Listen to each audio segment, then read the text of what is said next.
आप सबको नवरात्रि की बहुत बहुत शुभकामनाएं। किसी ने बहुत खूब कहा है, जन्म ग्रहण करती हुई कन्या ही शैलपुत्री है। अगर तुमने मंदिर में शैलपुत्री देखी और जन्म लेती छोटी कन्या में शैलपुत्री नहीं देखी और तुमने भ्रूण हत्या की तरफ चले गए तो तुमने पहली देवी की हत्या कर डाली, वो शैलपुत्री है। विवाह से पूर्व चंद्रमा की तरह निर्मल रहने वाली वो बेटी ही चंद्रघंटा है। नए जीवन को जन्म देने वाली और गर्भ धारण करने वाली वो स्त्री ही कुष्मांडा है। संतान को हृदय से लगाकर दूध पिलाने वाली वो स्त्री ही स्कंद माता है। संयम, साधना और पूरे घर को बड़ी बुद्धि से चलाने वाली वो स्त्री ही कात्यायनी है।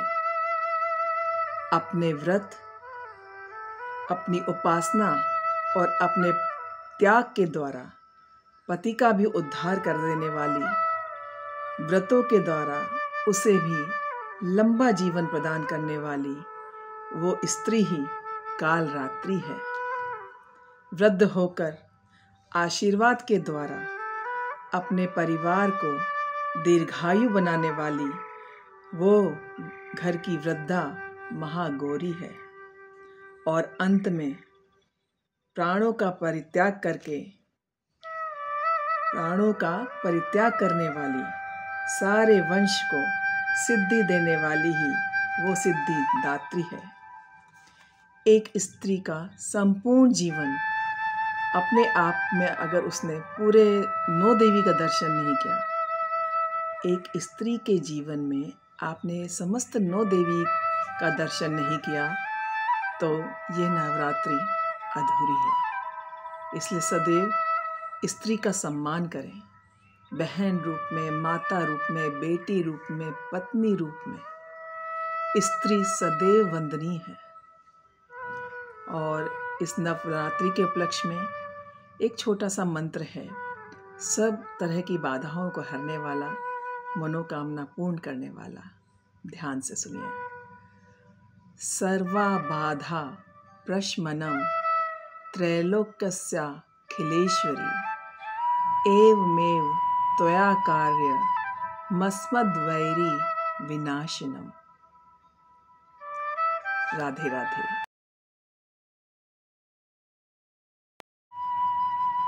जैसे मैंने आपको पिछले अपने वीडियो में बताया कि कलयुग के स्पर्श के प्रभाव से परीक्षित को शिकार खेलने का मन हुआ। जीव हिंसा मन में आई कि जीव हिंसा की जाए शिकार खेलने के लिए, और वो आखेट के लिए जंगल में चले गए। और चूंकि जाते समय उन्होंने जरासंध का मुकुट पहन लिया था, जो कि अधर्म का कमाया हुआ था, उसके प्रभाव में परीक्षित राजा आ गए। कलयुग के प्रभाव में जंगल में भटकते हुए एक स्थान पर पहुँचे जहाँ पर एक ऋषि ध्यान मग्न थे। थका हारे थे परीक्षित जी। उन्होंने उस महात्मा से कहा, पानी पिलाइए, पानी चाहिए, हम बहुत थके हुए हैं।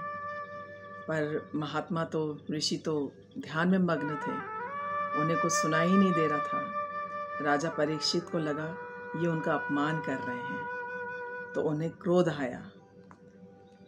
क्रोध में अपने अपमान का बदला लेने के लिए साधु महात्मा, महात्मा के समीप एक मृत सर्प को देखा और उस सर्प को अपने धनुष की नोक से ऋषि के गले में डाल दिया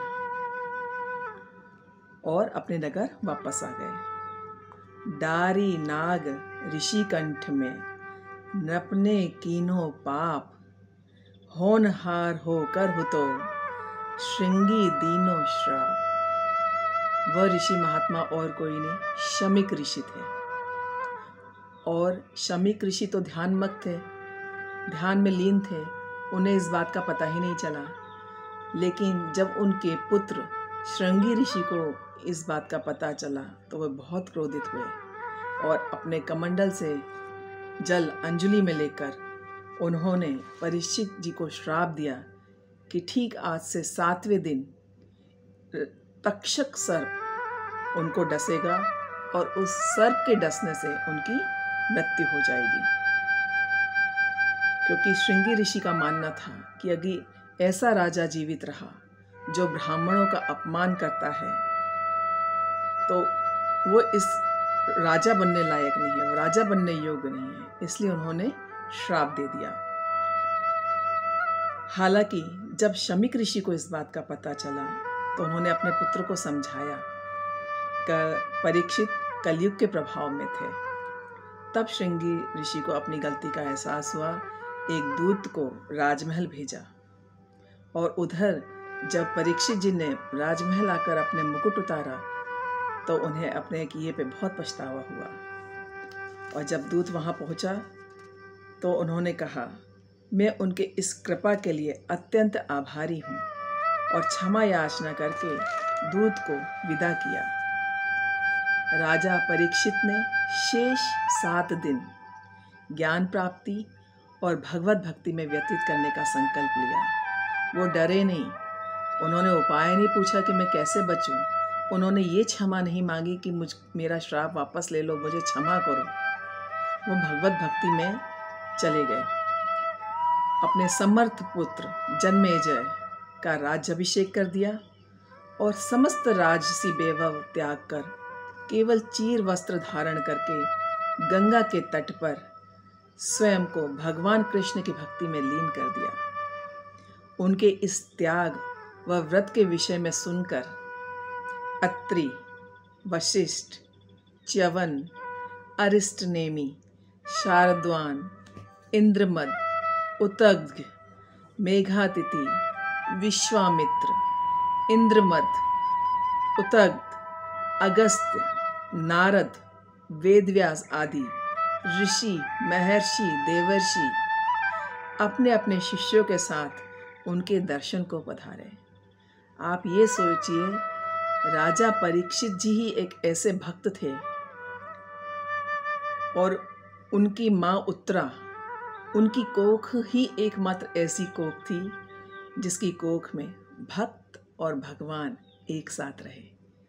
जब अश्वत्थामा के ब्रह्मास्त्र से परीक्षित जी को बचाने के लिए उत्तरा के गर्भ में प्रवेश किया था कृष्ण जी ने, तो सोचिए जन्म से पहले ही जिन राजा परीक्षित ने भगवान के दर्शन कर लिए हो उनका कैसा प्रभाव रहा होगा। लेकिन वो राजा भी कलयुग के प्रभाव से नहीं बच पाए, तो आप और हम क्या चीज़ हैं। और उनके दर्शन करने के लिए उनके इस व्रत को देखकर इतने सारे ऋषि महात्मा सब पहुँचे और उसी समय भगवान सुखदेव जी भी पधारे। उचित सम्मान देकर उन्हें आसन में बिठाया और परीक्षित जी महाराज ने पूछा, महाराज, मरणासन प्राणी के लिए क्या कर्तव्य है?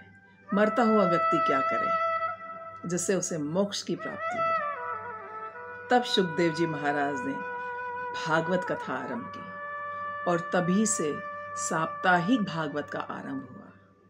7 दिन सुखदेव जी ने कथा कही और परीक्षित जी ने कथा सुनी, और 7वें दिन जैसा कि श्राप था, तक्षक नाग आए और उन्हें डसा और उनके प्राण ले लिए और उन्हें मुक्ति मिली।